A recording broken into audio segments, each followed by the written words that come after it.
Because Israel, as the occupying power, has to abide by international law, which says this question directed to Commissioner General Lazzarini, but Foreign Minister Safadi more than welcome to jump in if you'd like. I think there's a question that's missing here. And the question is, why should Israel facilitate UNRWA's existence in Jerusalem, in Israel? You have a situation where Israel would not welcome in an Iranian embassy because we know what Iran is about. It's only attacked Israel once, but we know it seeks Israel's destruction. I know you're passionate about UNRWA's mission and the aid and the social services and the education. I understand it.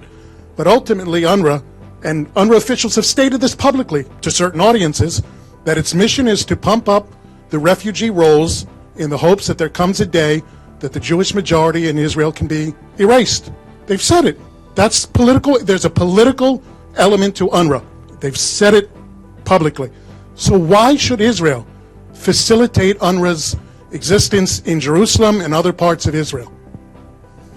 Because Israel is not above the law. Because Israel, as the occupying power, has to abide by international law, which says the occupying power cannot prevent the implementation of international law and for people under its occupation. Because Israel cannot deny Palestinians the right to live, the right to go to school, the right to eat, and the right to breathe, and the right to hope. Because UNRWA is mandated by the General Assembly that speaks on behalf of the whole international community. That is why UNRWA exists. UNRWA is there to help Palestinian refugees as mandated by the United Nations. Israel has no right, has no jurisdiction legally over the occupied territories except for guaranteeing the safety and well-being of people under its occupation. That is international law, and that is why Israel is, by international law, should be committed to allowing UNRWA in. It can violate international law. It has done so over and over and over again, but that wrong does not mean that Israel has a right to doing that. That is why we have international law. That's why we have the United Nations. And if every country decides to be a pariah state and start violating international law, undermining international humanitarian law, then our world will be a jungle. So a quick follow-up to that. So if Israel sees a threat that the international community has essentially imposed upon it, it has no right to... Where is the threat that the international community is imposing? Is it a threat to feed children? No. Is it a threat to allow children to go to school? Put aside... Is it a threat to vaccinate people against polio? Is it a threat to say the Palestinian people have right, inalienable right, anchored in the Charter of the United Nations? Where is the threat? I mean, it is ridiculous to assume that a United Nations agency mandated with a humanitarian work could be a threat to anybody. UNRWA is not a threat. UNRWA is an asset. UNRWA is an agency that's saving lives, that's helping people, that is keeping hope. That is what UNRWA is. And therefore, to assume that UNRWA is a threat is just beyond reason, beyond logic. Very, very quickly, I know colleagues want to answer questions.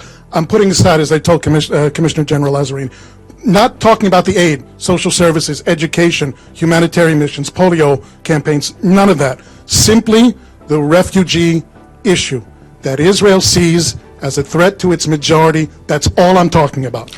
Israel doesn't decide who's a refugee or not. The international law decides.